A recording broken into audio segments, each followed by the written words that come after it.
Mengapa dulu baginda Nabi Muhammad Sallallahu Alaihi Wasallam mengembara kambing? Karena baginda Nabi Muhammad Sallallahu Alaihi Wasallam ingin mengajarkan kepada kita bagaimana cara memupuk akhlak mulia berupa kemandirian, perasaan mendalam, dan berbuat baik kepada orang tua. Walau bagaimanapun, jaminan penghidupan dari pamannya yaitu Abu Talib yang sudah lebih dari cukup. Namun baginda Nabi Muhammad SAW tidak mau hanya berpangku tangan. Beliau tetap berusaha sendiri dengan mengembala kambing. Tidak sulit bagi Allah untuk membuat calon nabinya hidup dalam berkelimpahan sejak kecil. Namun fakta bahwa baginda Nabi justru masih mengembala kambing menunjukkan bahwa harta terbaik adalah harta yang dihasilkan dari jerih payah sendiri. Seorang dai tidak akan bisa melakukan dakwah kalau dia bergantung pada pemberian orang lain. Karena itu, para dai sejati selalu berusaha sendiri, tidak bergantung pada siapapun, agar dia bisa menyampaikan dakwahnya tanpa bisa disetir oleh siapapun. Memang, pada saat beliau baginda Nabi Muhammad SAW tidak pernah tahu bahwa beliau kelak akan diangkat menjadi Nabi dan Rasul.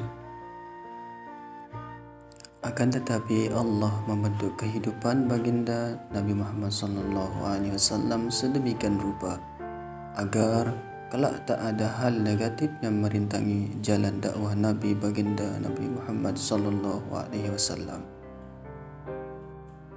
Mari kita ambil hikmah dan pelajaran yang penting dalam pengembalaan tersebut. Di antaranya adalah yang pertama, melatih kesiapan dalam memikul tanggung jawab dan mengatur umat. Artinya bahwa dalam mengembala kambing dibutuhkan yang namanya kesabaran dan ketabahan. Apabila bisa berlaku sabar dan berhasil menjalankan semua tugas pengembalaan, seperti mengumpulkan kembali kambing-kambing setelah berpencar ke sana kemari, memindahkan dari padang rumput satu kepada rumput yang lain, menjaga kambing-kambing dari sengatan binatang-binatang lain, memahami watak dari setiap kambing yang digembalanya, dan menghimpun kambing-kambing tersebut dalam satu kelompok. Dari situlah akan terbentuk dan terbangun kesabarannya dalam mengurus umatnya. Yang kedua, cerminan kedalaman perasaan dan ketinggian solidaritas. Hal tersebut terlihat ketika merasa dirinya telah mampu bekerja. Beliau tergerak untuk membantu meringankan beban kebutuhan hidup pamannya. Rasul sadar bahwa pamannya telah merawat dan membesarkannya dengan tulus dan ikhlas, walaupun banyak tanggungan anggota keluarganya yang cukup banyak. Yang ketiga, kerja keras.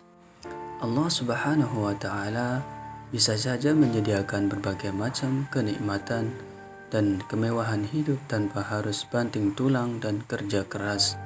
Akan tetapi, kebijaksanaan Allah Subhanahu wa Ta'ala memberikan takdir lain kepada Nabi Muhammad sallallahu alaihi wasallam.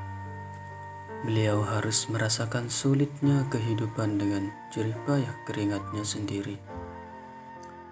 Pelajaran ini mengartikan bahwa harga diri seseorang ditentukan oleh sejauh mana kiprah dan pengabdiannya bagi kemajuan dan kepentingan masyarakatnya.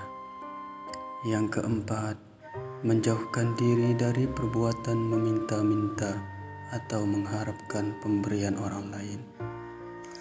Dalam fikih as-sirah dijelaskan, bagi para dai atau mereka yang tengah menjalankan amar ma'ruf nahi munkar tidak akan dihargai oleh masyarakat bila kehidupan sehari-harinya mengharapkan belas kasihan dari orang lain.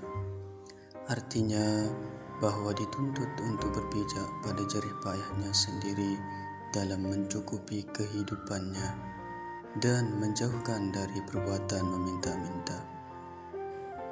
Dalam hal ini, berdasarkan hadis yang diriwayatkan oleh Imam Bukhari, Anin Nabi sallallahu alaihi wasallam qala ma ba'athallahu nabiyyan illa ra'al ghanam faqala ashabuhu wa anta faqala na'am kuntu ar'aha ala qararid li ahli Makkah rawahu al-Bukhari. Dari Nabi Muhammad sallallahu alaihi wasallam bersabda, tidaklah Allah mengutus seorang nabi melainkan dia mengembala kambing. Para sahabat bertanya, termasuk engkau juga?